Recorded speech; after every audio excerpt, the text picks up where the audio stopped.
Torna appunto Dem, la trasmissione politica del Partito Democratico, in particolare del Partito Democratico della regione Friuli Venezia Giulia. Al centro la riforma sanitaria proprio del Friuli Venezia Giulia, varata dalla Giunta Serracchiani nel 2014. Con noi oggi abbiamo Renata Bagatin, lei è consigliere regionale del Partito Democratico, ovviamente del Friuli Venezia Giulia, nonché presidente della terza commissione sanità. Bagatin, allora, CAP, cioè centri di assistenza primaria, questo prevede anche la riforma, applicazione immediata e varata subito. Innanzitutto partiamo dal concetto, cosa sono? Allora, i CAP sono appunto dei centri dove vengono inserite appunto nel territorio tutta una serie di operazioni e di azioni per rendere più fruibile la sanità nel territorio. Di fatto questa riforma è partita proprio da questo, essere più vicini a dove abitano le persone, essere più rispondenti e quindi intervenire ed essere più presenti, una sanità che non sia soltanto il medico di medicina generale, che è già il cuore importante di questo centro, quindi il medico di famiglia, si alterneranno all'interno appunto dei CAP proprio per dare un servizio diretto alla popolazione. Perché si è pensato a questo e soprattutto perché si è arrivata ovviamente a questo concetto di centro di assistenza primaria? Perché noi abbiamo bisogno di avere nel territorio una serie di attività, di azioni, quindi di medici vicini alle persone. In che modo si fa questo? Lo si fa mettendo nelle condizioni la persona di andare in questo centro e lì può trovare il medico di famiglia, quindi il medico di medicina generale, ma può trovare anche degli specialisti, delle persone che rispondono alle loro esigenze e ai loro problemi. Quindi evitiamo, come dire, di andare in ospedale. Quindi l'ospedale serve per le terapie, per le cose acute, poi invece dobbiamo dotare il territorio di una serie di servizi e quindi servizi che siano rispondenti alle nuove esigenze della popolazione.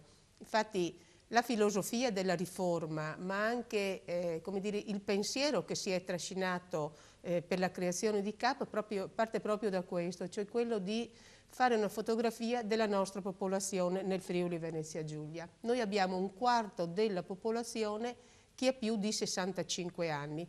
Quindi questo cosa significa? Malattie croniche, degenerative, quindi una serie di problemi importanti e quindi dobbiamo evitare che la gente vada all'ospedale, perché l'ospedale non è più quello che noi immaginavamo una volta, quello che esisteva una volta. Adesso anche l'ospedale è cambiato e quindi noi dobbiamo ritornare nel territorio, essere nel territorio con maggiori servizi. Quindi i professori che noi troviamo in ospedale adesso li abbiamo all'interno dei CAP. Ecco, proprio negli ultimi giorni si è accesa proprio la polemica sull'utilizzo indiscriminato proprio dei presidi sanitari, soprattutto anche l'ospedale di San Vito, Pordenone e Sacile. Proprio i CAP servono a rispondere ad altri tipi di esigenze. Ecco, cosa c'è dentro e soprattutto come si organizzano? Allora, dentro ai CAP noi troviamo tutta una serie di attività, per fare degli esempi, dallo specialista in diverse patologie, esempio il dermatologo, l'oculista, il dentista, l'odontoiatra, il neurologo, avremo il ginecologo, la ginecologa, cioè avremo una serie, la psicologa che lavorerà in collaborazione con i medici di medicina generale, cioè tutta una serie di appunto specialisti che su direzione del medico di base di medicina generale stabilirà come dire, gli appuntamenti, le cose eccetera, in modo che ci sia una corretta attività di questi medici nel territorio per visitare appunto le nostre persone, che evitano quindi di spostarsi negli ospedali di Pordenone o di Spilimbergo o di San Vito al Tagliamento. Quindi avremo tutta una serie di azioni che sono fondamentali, importanti, perché altrimenti, come dire, noi ci spostiamo, avremo liste d'attesa sempre più lunghe. In questo modo si vanno a ridurre le liste d'attesa. In questo modo si vanno a ridurre anche gli interventi al pronto soccorso, perché se noi abbiamo un servizio nel territorio che funziona, è chiaro che dovremo indirizzare le persone ad andare lì. È chiaro che se ho un attacco di cuore, è chiaro che come dire, si chiama l'ambulanza e non passo per il CAP, però il CAP mi serve per quei famosi codici bianchi che intasano tutti i vari pronti soccorsi, quindi invece lì dovremmo avere una serie di azioni che mi permettano invece di rispondere proprio ai primi bisogni che hanno le persone che vivono nel territorio. Qualche consigliere regionale di opposizione ha polemizzato e dice questi CAP sono partiti sì ma a singhiozzo, ma a prescindere la polemica, dove sono collocati e soprattutto quali sono le prospettive per quanto riguarda il nostro territorio provinciale? Allora, il fatto che siano partiti a singhiozzo noi l'avevamo previsto, nel senso che sono delle sperimentazioni, sono dei luoghi nuovi, anche perché deve, come dire, modificare anche il nostro modo di pensare la sanità. E quindi siamo partiti con le realtà di Cordenons e di San Vito, questi sono già partiti, ma non sono concluse le sperimentazioni, anche lì noi dovremo continuamente lavorare, elaborare, vedere se ci sono nuove cose da fare, migliorare, eccetera. Quindi sono tutti sotto forte monitoraggio. Detto questo, quindi, Cordenons e San Vito, ne dovremo creare ulteriori 7 centri nella nostra provincia: Sacile, Maniago, Spilimbergo, Prata, Zoppola, Azzano Decimo, Fiume Veneto e Casarsa.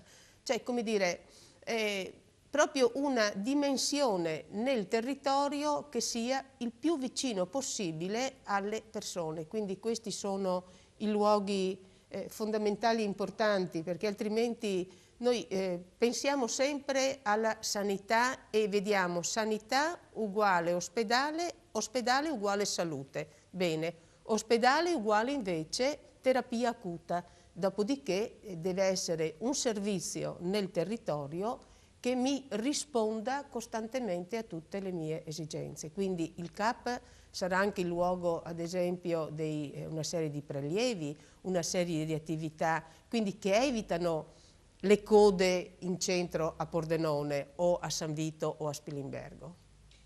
Per concludere, quali sono le prospettive e soprattutto i suoi auspici personali per quanto riguarda il sistema sanitario regionale e provinciale? Ma io mi auguro questo, la riforma è una bella riforma che va davvero a favore della popolazione. È chiaro che non si sono risolti tutti i problemi, dovremo ancora continuare perché abbiamo bisogno di continuare ad essere presenti, attivi con le persone. Quindi io mi auguro che questa riforma, a prescindere dalle contestazioni, venga applicata perché questo va nell'interesse della popolazione della nostra regione e della nostra provincia. Io ringrazio a questo punto Renata Bagatin, lo ricordo, lei consigliere regionale del Partito Democratico, nonché presidente della terza commissione sanità, e appuntamento alla prossima puntata di Punto Dem.